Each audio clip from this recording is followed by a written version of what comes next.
We're building a model railroad from scratch, and we have started in the last episodes with a starter set, namely the ICE2 starter set. The starter set actually contains everything you need. There's the mobile station as a central control unit, we have a large track oval with it and 2 turnouts, and of course the nice looking ICE2 train, which is also inside the starter set. Here it is, I have already unpacked, and we have shown in the last episode what the major differences are between the old metal tracks, the M track, and the new C track from Märklin. This one is the plastic C track, if you see it here. It has a particularly high level driving safety. Also, what you can do, you can bend it at least a little, so if your track circle is not quite synchronous and the geometry is not 100% true, then there is a bit flexibility. But the most important factor is actually the driving safety. In the last videos, we have also shown how to digitize these turnouts, because you cannot only do it by hand using this little lever on the side, but you can also install an electric turnout mechanism on the back, like this one here. And we have also provided the whole thing with an installation turnout decoder. You can use that to control the system, respectively this turnout, with the mobile station. There is this button here on the side, that is the one with the white turnout symbol. When you press this button, then you can digitally work the turnout. These things are called a magnetic article, and the same thing also works with signals. We have already shown it how to install a small signal in one of the last episodes. And we have also shown that we can also switch the signal from red to green and green to red with the mobile station. You can also use 2 of them. We already shown that in the recent videos. So, for example, 2 people can play at the same time. One person controls, for example, one of 40 possible trains, and the other person controls, for example, turnouts and signals.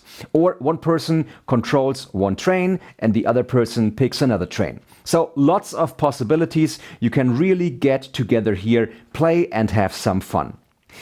In this episode, we already made some progress. I've prepared something a bit before the show, because today it should be about the track planning and about landscaping and scenery construction. And of course, such a railed circle on the floor is nice, but it would be nicer, of course, if we could add a little bit of height. I've already prepared something here on my computer. There's something you can use for some assistance. If you would like to imagine your future railroad system, you can use a track planning software from Märklin. Track planning in 2D and also in 3D. It is available for the PC, you can download it, or you can buy it as a DVD or CD. You can install it and then you can use it to plan the railroad system of your dreams, sort of like planning it on a drawing board, with a big advantage that you can get a little more professional. You can plan overhead contact lines, for example the catenaries, where there should be or which cabling is necessary. If you want to rise from the ambitious beginner to the professional, that is certainly a very good idea. Otherwise, I really like the Märklin magazine as a sort of inspiration. Let's have a quick look, and if you do not have a subscription, you can still download the track plans from the Märklin website. There you can find some articles from the Märklin magazine that also can be downloaded here. And there is, for example, a huge list of track plans from the last years. So only looking at this collection, you should find a lot of inspiration there. And if you open one of the track plans, you can see what they look like. This one was also created with this software I just mentioned. And here we already seeing one of the bigger dream layouts here, with a concealed rail track underground. So for that you would need a bigger room. And here we have the exact plan into which rails we used. You can see that very nicely here. Here we can see a sketch from a smaller railroad system with a small train station here, with a platform, and so on and so forth. So here you can see different track plan layout inspirations, and depending on how much space you have for your model railroad, you can either choose a smaller track plan or of course a huge one for your model railroad room. I did something else and looked what else is available on the market from other manufacturers. There are so many different railroad railroad accessories manufacturers. And there is something from the company called Noch. They used to produce these finished systems in the old days. Maybe you still remember these plastic terrains with great mountains and these things. Those still exist, but there is something new from Noch, and we will take a look at now. That's the Easy Track construction set you see here. There are small plastic stamps with it, and there are cut-wood railroad routes that you just have to place on top. And that's exactly what I have now right in front of me. This is one of these railroad routes. They are of different lengths, and just like you draw or let draw a drag plan with such a software, you also have this railroad route plan with this Noch system. I can show you briefly, I hope you can see it. You can see which of these pieces must go where. It's exactly marked. So the 31 centimeters long route belongs down here, for example, and then there are these different numbers 4041, 014221, 5000. It's a little bit of a puzzle game. That are these plastic stamps. These pillars that we have here, and those also have these small numbers. And depending on how high this route should be, the more such little pieces you combine in different lengths together. They are exactly labeled inside and also enclosed in the right box. And then you just put them together here, and afterwards you just glue them together with a plastic glue. I'll demonstrate that right now. I'll just place a small amount of glue on the side here and a bit over there. That should actually be enough because the glue is very strong. Because right now I'm using a glue from Faller. You can easily combine different things. I'm gluing this as well. In the run-up to the video, all I did was to lay out the track plan, respectively the route plan, in front of me, as stated in the instructions. Now I'll glue some of these plastic parts firmly together. I've also marked there on the plate where the pillars should be fixed later on. Yesterday I already screwed tight some of these things. I have actually tried two different things. I screwed it with a screwdriver, that worked quite well, but if you didn't hold the plate quite tight while screwing, it was rather straining. So I decided to put down the screwdriver and to use my good friend here, the hot glue gun. That also worked great, of course. You can either choose to screw or to fix it with a glue. Both options work fine depending on how tight you want that to be or if it should last for eternity. I'll place these two here to make sure they are standing up straight. This will be my foundation later for my train station that we are building here. So go ahead, relax, and just watch me handicrafting and gluing this and that for a while. And also get some inspiration at the same time using the track plans from the Märklin magazine. Of course, maybe play around with the software and create your own. I was asked the other day if there is something for those who are using a Mac or a tablet and not a regular PC. I have found several track plan apps for the iPad, for example. You may look them up on the Apple App Store. But there's also a software for the Mac called Rail Model. Depending on what device you're using, there are different things from different manufacturers. On our Märklin YouTube channel, we promote the Märklin track plan software, of course. I have to say it is in fact pretty extensive, especially when it comes to planning the electronics. So that's done now, takes a few seconds, so you must be a little bit patient. So I told you already that if you have any questions about how to build a model train or model railroad, we will answer them in the YouTube comment section. If you're thinking to yourself, I'm at this point with my planning right now, I'm thinking about how do I do it, how big can a gradient be here, and so on, just write it down into the comments and we will answer it later. I have to add something on the topic of slope. I can show you briefly how steep the route can be going to the top. You have to imagine it that way. Generally speaking, you are talking of about 3% slope. 3% gradient means that within 1 meter it can go up 3 centimeters. That's what you see about here. Exactly 1 meter we have here along this meter. It should go up 3 centimeters.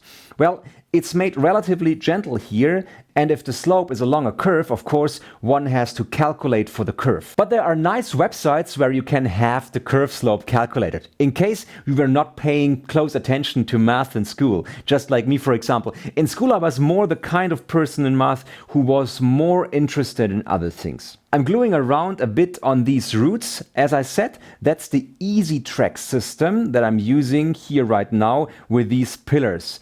And that's also available for track helix, for those who want to build a spiral leading upwards. As I said, you can also do that yourself, so there are other opportunities. A few years ago, I have seen a landscape made of a cardboard. It was built from really hard cardboard boxes, which are available from manufacturers like Bush. I can also highly recommend that. They have this kind of cardboard, these really hard card boxes called armored carton. I think you can simply cut into shape with a card knife yourself. So for those who want to build their own layout themselves, this is certainly a good idea. Now I'll need a little bit more space with the notebook. I'll put that aside for a moment and then you'll see what we're doing next. So I'll put it here for a moment so you can see what I planned yesterday. Before I start gluing everything together and then stick the wrong parts together in a hurry, here that would be the part or not. I'll place it on the top of that, check if that's being correct. I already had it prepared yesterday. This is my root at the front. I still have to glue these small parts on. This one should stick, this one does not. And here we have two more and there two as well. Then they come probably on here too. That's the same height exactly. And then they would have to be on here. It already sticks. There they are already in place. I'll glue them together right away. That's fine so far. And I place that here. So you can already see that's now a really relaxing job, what I'm doing here right now. Actually, it's ideal if you are two people and help each other out. Then one can lay out the tracks and the roots, while the other one can glue these pillars on. And then you can get this finished pretty quickly. It took me half an hour or maybe 1 hour yesterday to lay this out. It's a good idea to lay out the parts before the first time. It does take a little longer, and I, as I said, hadn't glued it yesterday because when it sticks, and I wanted to see first if I got it right. That's why I thought I'd do this together with you and we will look at this together. And if something is wrong, then you may laugh a little at me in the YouTube comments saying, oh yes, here he did it wrong again. One is still missing back here, so if we now have the system as a skeleton structure, then of course the next subject would be the planning. Where does which house go? We are relatively flexible here with the system. I'll show it to you on the computer back here. There are also 2 or 3 inspirations by Noch about what this could look later on. You are still very flexible here. For example, at the front, I would rather have the whole thing as a bridge or a stream or river should flow through here. Or do I want a gas station right here, a modern shopping mall, or whatever, maybe a grocery store, or should a farm be built right here? So that's completely fine. There you are completely flexible, so you can still play with that very, very nicely. That means you don't have to know for sure today what I put where, and rather get a bit more inspiration about which houses I want to build. And yes, it's already fun seeing this shell construction and to see how the tracks will run. You also want to make sure the system is running correctly later on. The trains should be able to really get started. So I have to display that again and glue it afterwards. I have to see if that's the right size. So I look again at the plan, which part is this? That's the same track plan I have laid out before. And where do I have the route plan? There it is, 36 centimeters. 31 centimeter and 36 centimeter, then it fits right away. That is already tight. Then you can put this on its place and then glue it with the hot glue gun. We preheat that up a bit. The hot glue gun is always the best friend of the model railroad professional and for the model railroad beginners as well. I would say in this situation, a lot is not enough. You can use it to balance and compensate if the screwdriver isn't just enough, or the nails don't fit quite right. The same is true for the tracks. There are some people who glue the rails later on using the hot glue gun. Others screw them firmly to the ground using the track bolts. You can see there are different approaches. Some also use a cork foundation, for example. With that you can minimize the noise of the tracks. Of course, when you screw tight or hot glue after, then you have more vibrations on the other hand. That will turn up the noise again. In this planing stadium, you can still try out a lot of ideas, at least a little bit. You can work with different materials, see what they sound like, and when we have everything firmly mounted, go ahead and just have the rails laid out. Alright, this takes a few seconds, and in the meanwhile I could look at the plan, because the nice thing about this easy track system that I'm using for my project right now is that the track plan is very similar to my starter set that I have unpacked yesterday. I'll bring the starter set over here for a second. It also contained a small track plan. Let's have a quick look at that one. There are my tracks in there. We will need them in just a moment. We will use them all in no time. But if I have another look at the track planning, on which side was it again? I believe it's right here on the first page. Yes, there you can see the standard oval. That means I have my two curved turnouts at the side here.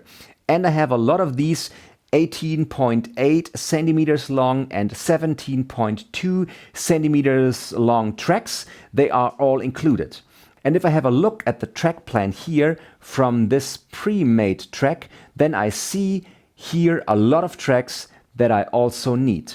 Seems that I also need the 17.2s on the side, 1 and 2. There we have all of these 130s. Those are the curved rails we have here. And I have one curved turnout here and a second curved turnout. So those are some parts I can already use from the starter set. You can already work quite well with the starter set. And the nice thing is that for the ICE, I have already organized a couple of tracks here. I got it from the store yesterday. And there is for the ICE here also an extension set. That means some of the tracks that I need are already inside the extension set. That comes quite handy because when you want the train to be a little longer, or if, for example, you want the dining car with it, then you can just unpack all of this very nicely. And it contains the most of the important tracks you need for this track system as well. A few single tracks and a few special tracks that are a bit smaller, you have to buy them additionally. Now, Hot Glue, how about you? Well, he needs a few more seconds. I'll take a quick look at the clock. How much time do we have? For how long have we been filming? So. Okay, yes. We still have a little bit of time. I've organized something else here, a few more tracks. These are a little longer. We can, of course, combine several shorter tracks, but there is also a couple of longer tracks by Märklin. That is, for example, this track that is almost 30 centimeters long. No, not quite. It's 22.9 centimeters long. That's the one we have here. This track, for example, comes very handy if you don't need a lot of short tracks. The longer the tracks are, the better is the driving ability, of course, because there are less gaps between the tracks. I'll demonstrate that in a second. We'll lay out these long tracks right here at the front. I have my right turnouts here. I've already digitized them. I did that after our last few episodes. So what I also organized, these small pieces here, they are very practical. These are distribution strips. And these distribution strip, I'll unpack one briefly, are used for the red or for the brown wire. Then you can connect them with these plugs. That's actually just like it used to be with a model railroad from the past. You might still know that from your childhood or from the last generations. There hasn't changed so much. and we just place them somewhere in the middle. That's where they'll go. The central power supply from the track connector box, which is included here, will not be connected directly to the track, like it is actually prescribed in the instructions. So if we look at the instructions, then it says here that you can get this track connector box attached easily to the rails somewhere and then connect it here, for example. That's wonderful for a carpet railroad. So I will just cut through this wire and connect 2 plugs to it. And there I have a great advantage that I can build a star-shaped or ring-shaped so-called ring circuit or star circuit. That means I can feed in electricity every now and then. For the track here in front, on both sides, here above and below, also on this side above and below, and again at the end of the railroad system above and below, so that I always have a perfect power supply, because in the whole process with the resistance of the track material, maybe a little performance is lost on the way. But I want my ICE running everywhere with the same speed. I don't want it to weaken, and since the locomotives also have heavier engines, the models are heavier nowadays. The topic slope is quite an important topic today, like how steep is still okay for the train. And on the other side, we will investigate the question how much power output should be on the system. If you play with several models that you have, then it is of course great when you have lots of electricity and current everywhere on the system.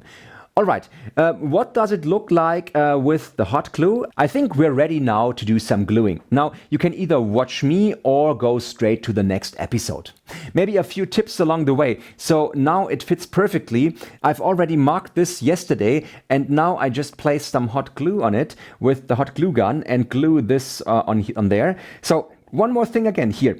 You don't even need much glue. It's already sticking really well.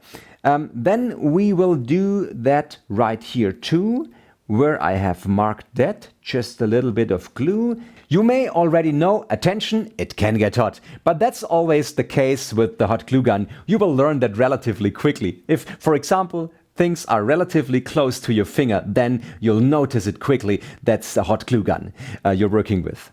That's why I placed a little bit of glue here on the plate and shortly afterwards. So now I could do, let's leave the hot glue gun on standby. Now I could glue that there on the side with the plastic glue. I'll do that now since I'm already holding it in my hand. Just don't use too much glue, or else the glue will stick and trickle. And it doesn't have to be like this. Attention here, this is important. So take a look. This here is to set the right inclination later on. And now take it down there quickly, since I've already done it wrong. So this way around, so that we will have set the inclination correctly. In this case, it's not so bad, because this is a straight stretch. But especially for the drive-ups and the departures, it is important that you get that right way around. Otherwise, it will be a bit of a roller coaster. So that's looking good. That already sticks firmly, this one too. Let's place this over there then on the side of those railroad routes. Usually the glue already holds everything quite firm, so you do not necessarily have to nail and glue. But keeping Murphy's Law in mind, if you plan someday to move the railroad, or maybe you want to put it somewhere else, everything falls apart unless you really secure it. So plan accordingly. I bet that the tough superstructure will add a lot of stability later on. We will also build a meadow embankment using some sort of chicken wire or fly screen. We can also work with plaster and go over with the whole structure with it. You can also use paper mache, which you can make yourself using a paste mixture. There are endless possibilities. I'll try to keep it simple as possible, and I also want you to show what products you could buy at a specialized model railroad dealer and what else you could use. So it should be very easy for you. Do not use too much glue at the same time, otherwise the glue will dry quickly. That looks good. I marked it underneath so that I can see where it has to go. there will be the smallest stretch here, so at here and there, and then it sticks here as well.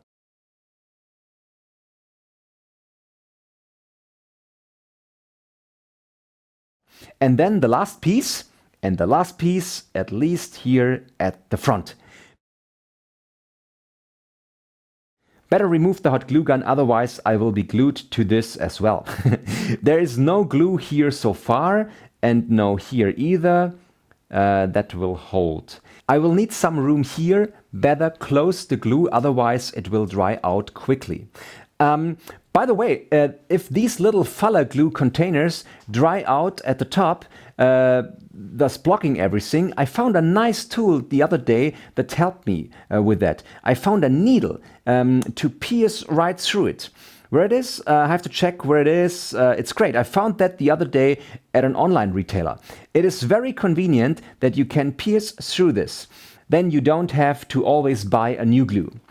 So now we already have the main area here, and now I could decide, for example, whether I want to glue this on right now, since I can still reach it very easily, or if I use this space around here to build this ring circuit. Meaning that I'll do all the electronics first. I won't do this now, because if I can reach over there now easily, or maybe not so good later, it also means that later I will having problems with maintenance issues. That's why I'm thinking about leaving this area free for now and then build the supply areas here at the front at the side, where it might be easier to reach. Or possibly even at the back of the model railroad system right here, so that I might build a small hole in the tunnel, which has the size of my two hands, that I can still reach the central power supply. I could also use other decoders, for example. And if so, where should we install it?